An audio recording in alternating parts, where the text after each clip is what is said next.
welcome back to another episode of Sit Crooked Talk Straight. I am Katie Myers. And I'm Leanne Jameson. And we thank you for joining us today as we, as usual, are going to talk a little bit about some vulnerable things and encourage you to look at some vulnerable parts of yourself, really in the form of our inner critic. And I don't know about y'all, but so I have a mean girl inside of me. I have a few mean girls and mean boys too.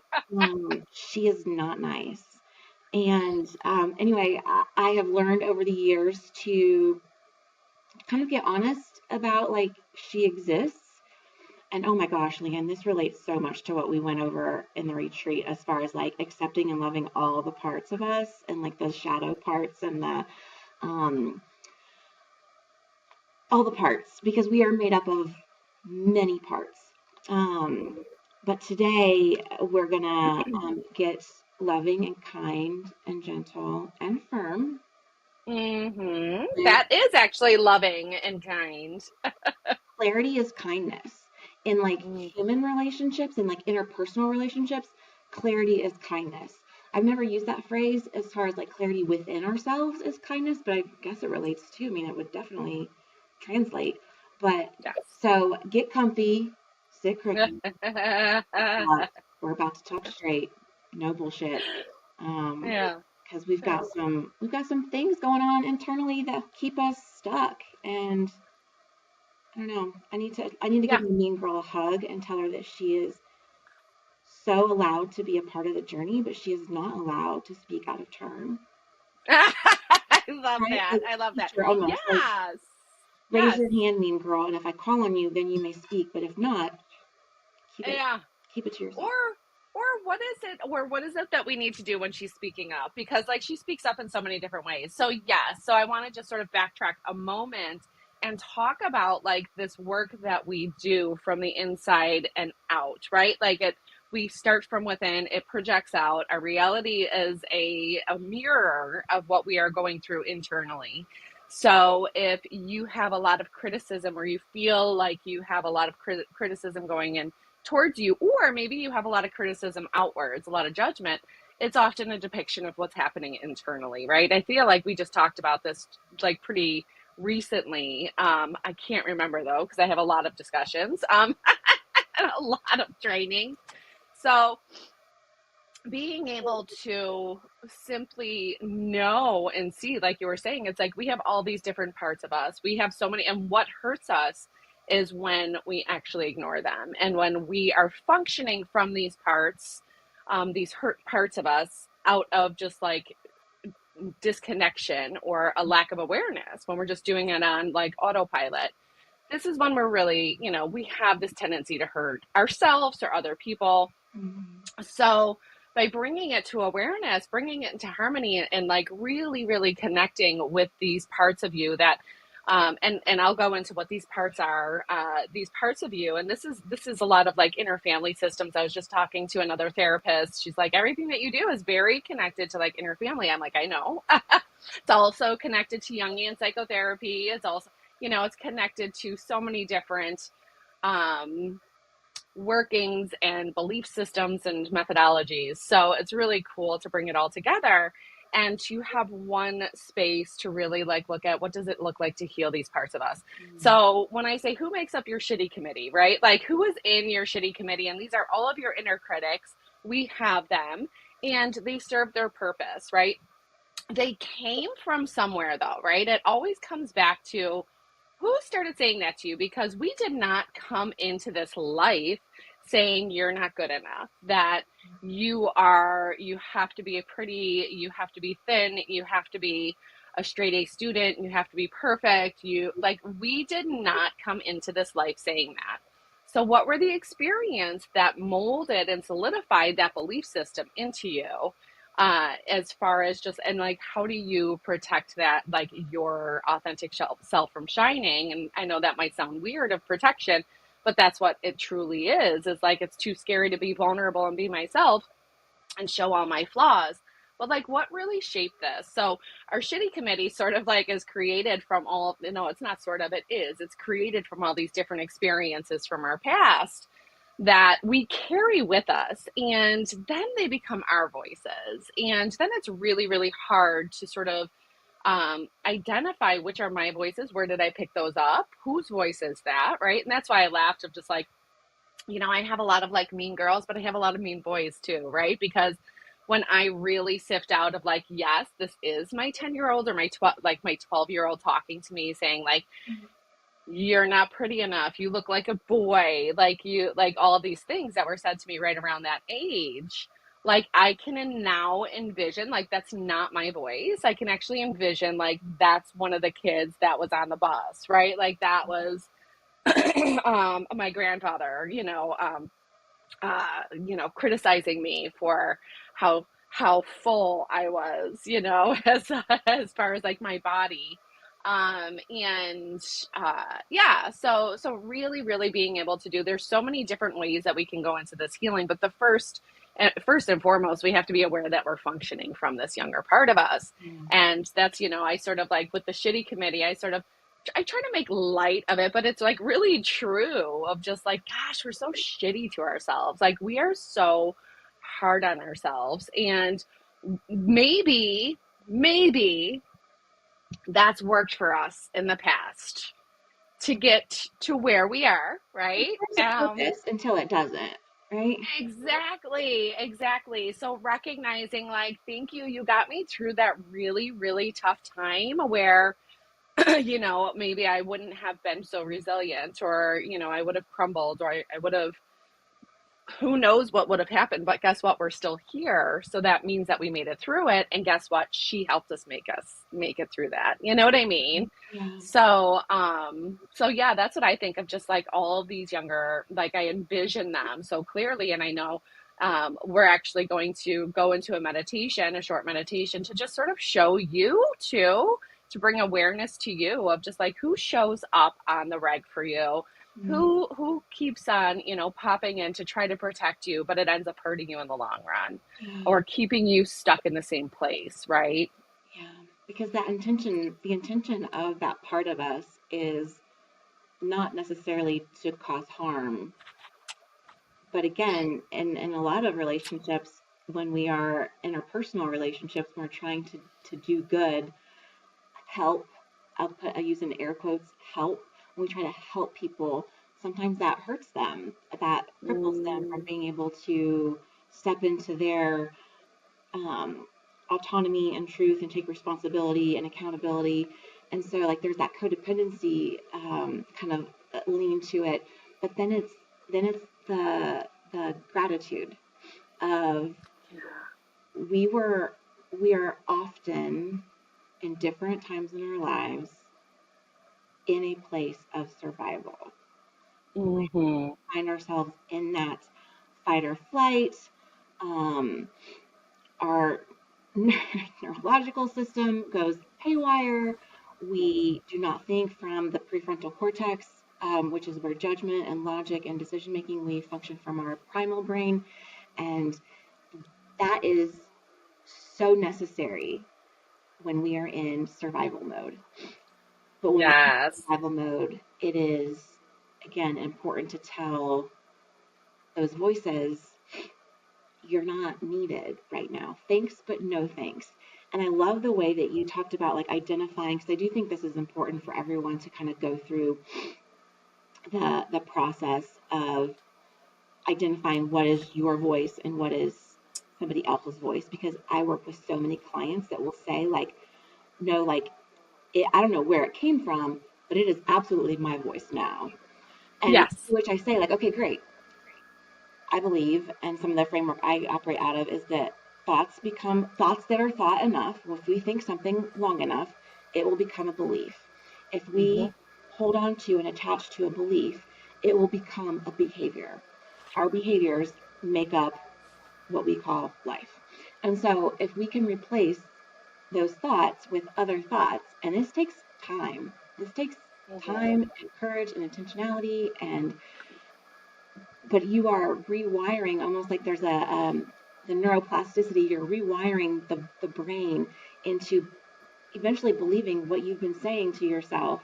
But you got to counteract all those negative thoughts, all those false um, thoughts that turned into beliefs. Yes. That turned into behaviors that, Turn into yes. behaviors. And I do believe it goes into that like kind of domino effect that if you have certain behaviors that aren't serving you right now, you have to trace it back to where did that thought come in? And Okay. sometimes it's subliminally. I can remember my mom tracking food on the refrigerator. She never talked about it. I don't ever remember her talking about her weight, food, but I can remember her tracking it on the refrigerator. And that imprinted something into me about control over food and what you're allowed. So those are the types of thoughts I want people to kind of start to think. You may not know, you may not be able to draw it back to that type of memory, but you absolutely can remind yourself, like what you said, Leanne, we did not come into this world with these judgments and these negative conditioned thoughts, beliefs, and behaviors. So even if you can't pinpoint, okay, that belongs to my aunt who I saw binge at a family reunion, blah, blah, blah, blah, blah, you can say, it ain't mine. Yeah. Yeah. And what do I want to think and believe? And how do I want to behave? Um, Well, I so, would even say too, like, even if it's just like, well, this is mine, like you were saying, like how somebody's like, no, but it is my voice. Okay, so when did you start, like, when did that voice start showing up for you?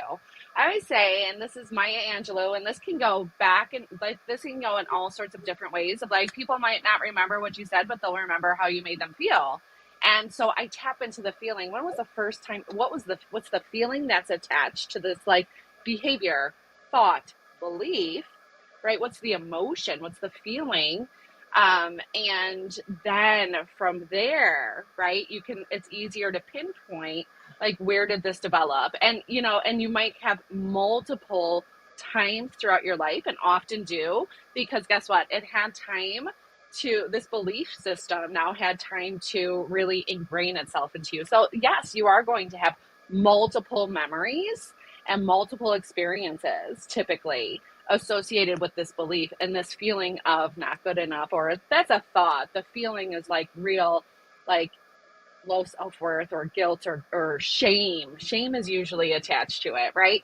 And that's where like you can do a couple different healings. One is, and they sort of like they can veer into each other a little bit or grow into each other, where one is really looking at that younger part of you and then healing that part of you as who you are today, right? Having a conversation. It's the reparenting, and just like reconnecting. It's I call it the loving wise adults. We bring in our loving wise adults, who have made all of the choices to get us to where we are today, right? Good, bad, indifferent, doesn't matter. Like we're still alive. We're still able to make decisions and choices. So acknowledging that part of us and that's a whole nother thing too, of like, some people are like, I don't have a loving wise adult. I don't even know what that is. I don't even like, I feel like I have not made good choices. Like, you know what I mean? Like that's how harsh we are to ourselves. So it's so important to recognize like not every choice that we've made has been a bad, right? Air quotes choice. But being able to do that healing, and then like if it is attached, which it often is, but not all the time, but usually I would say I would beg to identify like maybe like 98% of the time it is. It's maybe more. Um it's attached to another person that instilled that within you. Yeah. Anyway, sorry. I was just thinking, but then you can turn to that person and say whatever you need to say, right? And like stand up for yourself when you couldn't say anything when you were younger, because that's when these really develop, these belief systems. And then again, it's like, then they re-solidify, we reconfirm our reality, because that's what our brain is always looking for. It's like, this has to be true, because if it's not true, and this person who I was attached to, looked up to, whatever, did this to me, what does that mean then about me? What does that mean about them? What does it mean about my reality, right? What were you going to say? Well, it makes me think of like first, because I'm thinking of all the rebuttals that I get from clients when like we start having these conversations, and um, the belief, thought, idea, foundation that everyone's doing the best they can with what they've got at any given time. And I am not referencing any type of like abuse, physical, sexual, any type of violence, but everything else. We tend to we're doing the best we can with what we've got, and in Yeah. most moments. And when we know better, we learn better, then we can do better. But not everybody's on a healing journey. Not everyone Yeah. is cognizant that they are on a healing journey. I think we're all on a healing journey. Hmm. Some of us Hmm. are not tuned into the Aware of it. Yeah. others, right? They're not doing it, like, yeah, like cognizantly, Yeah, right? yeah. And so, like, I would start if you're somebody right now that's just kind of like, I don't even know how to start with this. I would encourage you to write down the mantra. I believe everyone is doing the best they can with what they've got at any given moment. And let that be where you start. Because if you Hmm. can't get to the part where you can believe that because that lessens the judgment. I don't know that it removes it entirely, but it lessens the judgment, and that is usually what keeps us stuck is the judgment about no, like I did know better, but I didn't do. No, everyone's doing the best they can. There were circumstances, there was pressure, there was your internal dialogue feeding you, your internal shitty committee telling you that you couldn't and that you right there's so many things that come into play, and that requires grace, but that also requires forgiveness, that Hmm. right. And so like I would encourage you to start if you're just even again, I'm envisioning like several clients right now being like but but but having all And these is this is like having like the but I knew better, but I yes, yes. Well, and when you think about it, and this is where the compassion comes in too, is that like even when you do know better, right? Like even when you're like, oh yeah, there's a big space between the knowing and then the changing. yeah There really is. Like we're talking about ingrained belief systems that are threatening to shake our reality. And when that happens, like, yes, we're on the other side of it oftentimes. We're in it though, too, right? Like, there's so many different realities that we're shaking and we're like questioning. And there's so much that we butt up against of just like, no, I'm not ready to challenge that one. right Because we know like it does there's like this huge like open wound and grieving and like blah, and like what does that mean and all this stuff. yep But so there's a space for grace, right, where it's like, yes, I did know better. And this is where I think it's like, I can't remember what term you use, but just like holding ourselves responsible in a loving way, right? Not in a shitty way of just like, you piece of shit, you should have known better, you did know better, and you still did something wrong. It's shit. I did that. I did know better. What was happening to me? Like, stay curious and stay compassionate. And it's not all good or bad, right? Like it just is where, oh gosh, yeah, just taking that, like taking responsibility, first of all, looking backwards and being self-aware, and then taking responsibility for like, okay, so I created this or I created that. And when we can be more compassionate with ourselves, it actually allows us to go through the healing process with somebody else, because we can then see them as like they really were doing the best they could. And I know that you said like not in like, circumstances of abuse or anything like that. Now, I would beg to differ. I do not condone it. I do not think it's okay. I do not any kind of sexual abuse. Like I'm not condoning it. right. And guess what? Those people didn't know. Like I think about times that like my mom hit me or my grandmother or my like just like I think about those times. Yeah. And and I truly do know this, believe it, my experience has been when I have been able to forgive myself, And because I hold that close of just like, well, I'm the one that did that, so of course they did this, I did this, right? And that's just our way of controlling the situation too, and making sense of it when we're younger, Right. right? Of just like, why would this person that loves me hurt me? I don't get that. I'm not condoning it. I'm not like, yay, I'm so happy. Is that your doorbell? No, I don't know it's my Facebook notification. Oh, sorry. I'm excited to hear I'm it. like, do you need to get that? Who's ringing at who's ringing your door? Is that your shitty committee? I'm not answering right now. I'm not answering. We're not going there right now. But I think about it, and it's just like when I was able to like just give her the love and compassion, I was able to open that up to them. And now, did that lead to forgiveness? Like after a period of time, yes, it did. But no, like it gave the space of just like that recognition of just like they went through some shit too, right? If they reacted that way, like I don't even understand, like I can't even begin to understand what they went through, right? And that's the healing journey as well, Yeah, I think it's everyone's going to have a different perspective potentially on this. Yeah. And I encourage you to just stay curious about whatever's coming up for you. Because there is a lot of insight and knowledge and power in getting in touch with those parts of ourselves without the judgment. I think of like telling somebody like judgment serves a purpose, like discerning that alley is dark and it's midnight and I shouldn't go down it because that may not be safe. But like, and examples like that. And then I think, but beyond that, I don't know what purpose. I mean, I would love to have a deeper conversation about that maybe, but like, what other purpose does it serve other than to create distance and space and It disconnect? does, yes.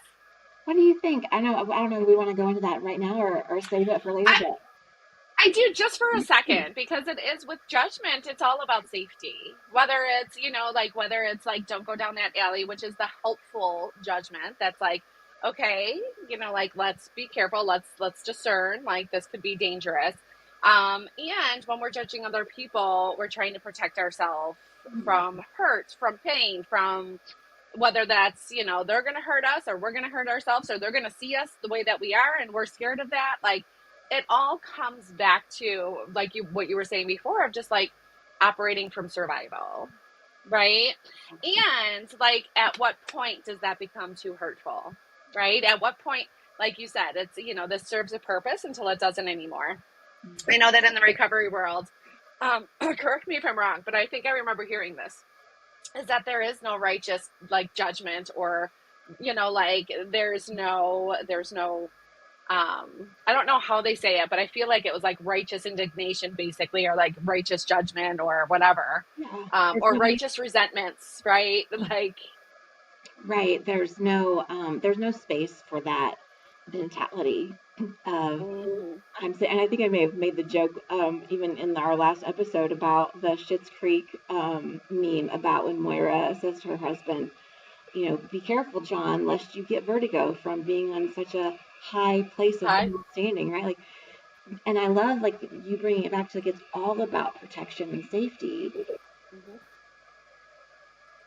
But sometimes we perceive things that make us think that there needs to be protection when in reality, and that's I think where the shitty committee comes in, because I think that's the shitty committee's voice. Again, out of love and protection, but totally misguided. Right? Like, don't fill out that college application because you might get rejected, and that might, right, like that it may not work out, and then you'll feel embarrassed and feel shame, and so then you just stay small and you never go to school, or yeah, this is bringing up a lot of things for me.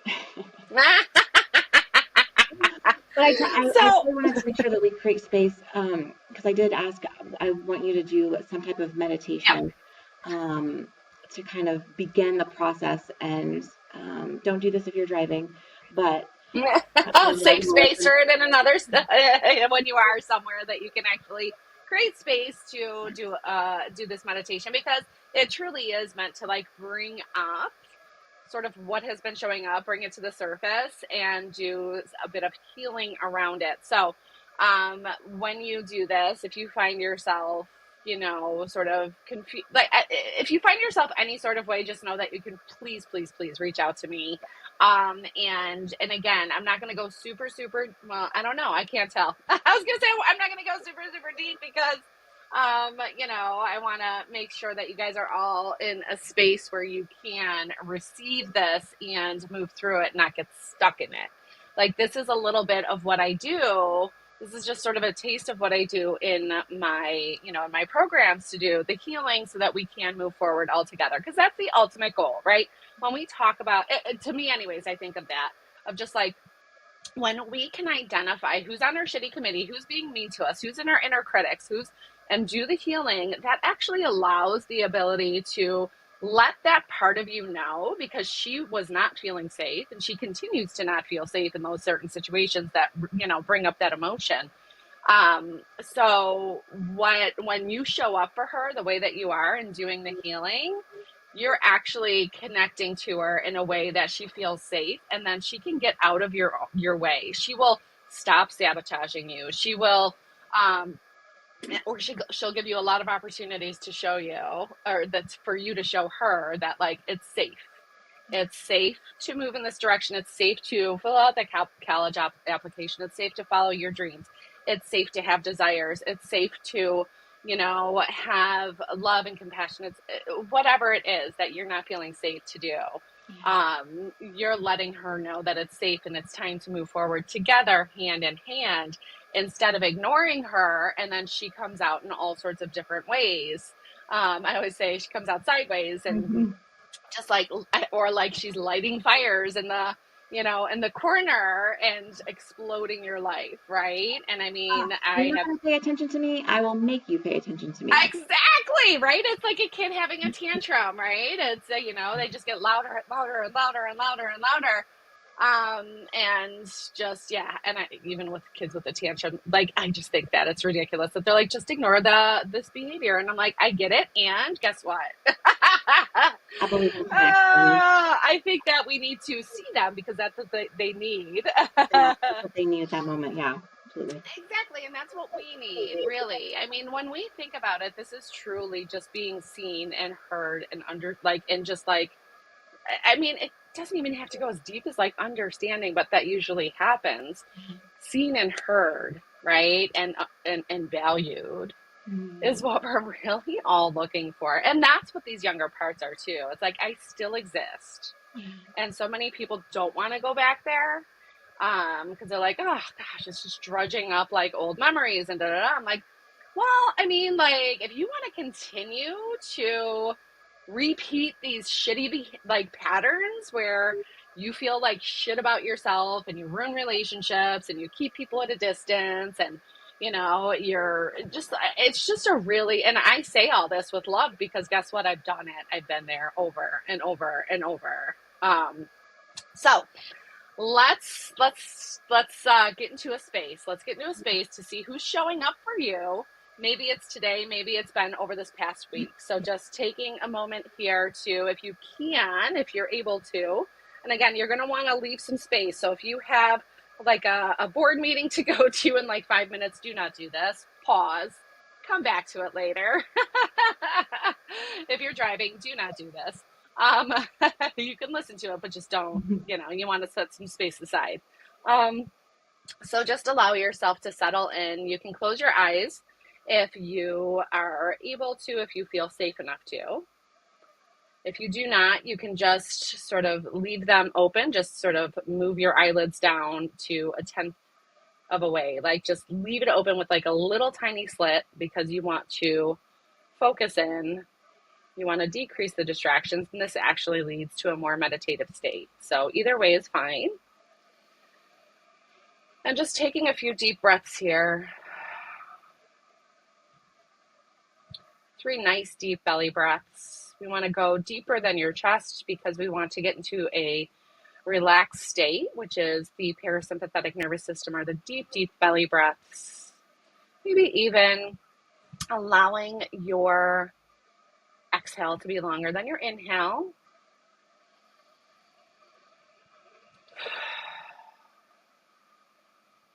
And with each exhale, I invite you to imagine roots extending from the base of your spine and the soles of your feet, just like roots of a tree, into Mother Earth.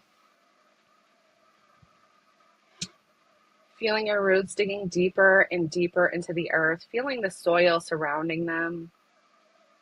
Yes, you are a tree, a wise and beautiful tree who has weathered all the storms.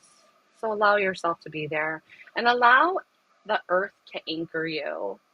Allow her nurturing and safe energy to just surround your roots.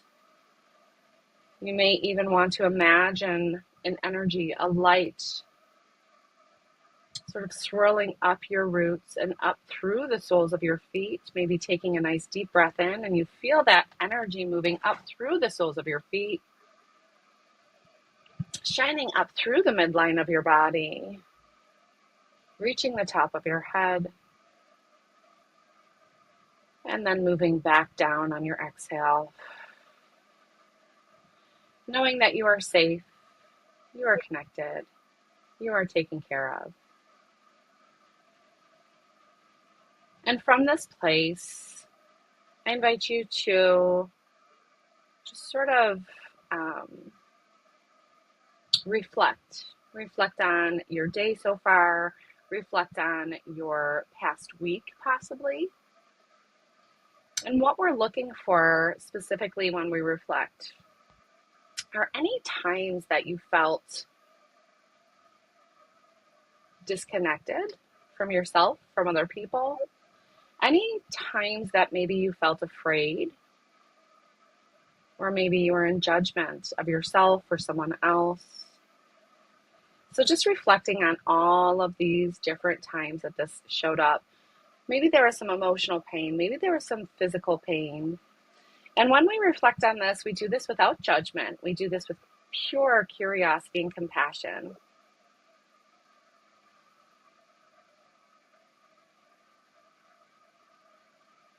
And as we reflect, I want you to see the emotion. I want you to notice the emotion that came up the most for you over this past week. And this, I want you to, I know you might not want to go here, but focus on the emotion that was the most difficult for you.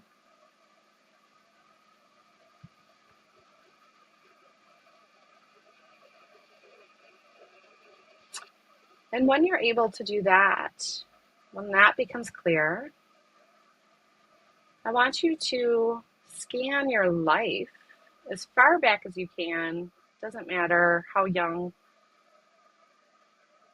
or how recent it was, just scanning your life of all the moments that you felt that way. It could be shame, it could be fear, it could be anger, it could be, you might even be afraid to experience joy or passion. But usually it's surrounding fear of something, shame of something.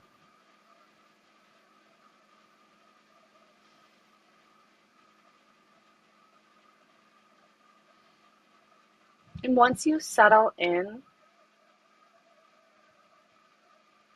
to a specific, maybe it's a specific age, maybe it's a faint remembering, but the last time that you felt that way, the first time that you felt that way, whatever comes up for you, I want you to see her, that part of you.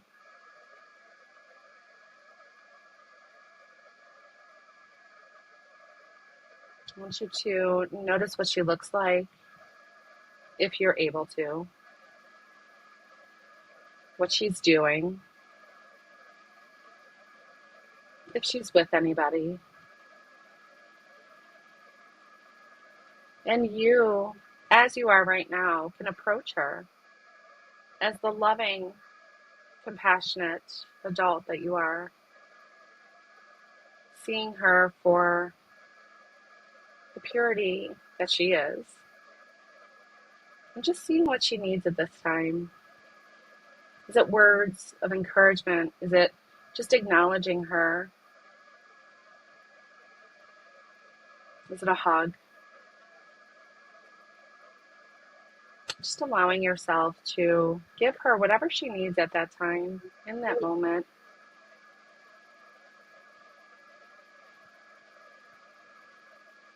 And if there is anybody who is with her that made her feel that way or created that feeling within her,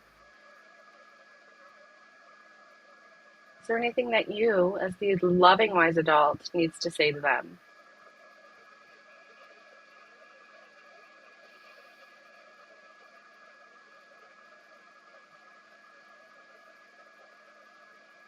So that you are lovingly protecting her. She can just be. And if there was somebody, imagine a wall being built in between you and your younger self and that person, and lovingly wishing them away. Or maybe it isn't so loving right now, whatever comes to you. And then turning back around to your younger self, seeing what she wants to do in this moment, giving her permission, seeing her clearly. And maybe she needs to be with you. Maybe she wants to play. Maybe she wants to color. Whatever it is, just allow it to be.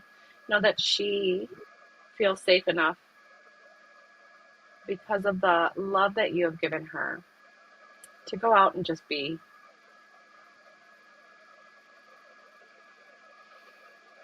And as she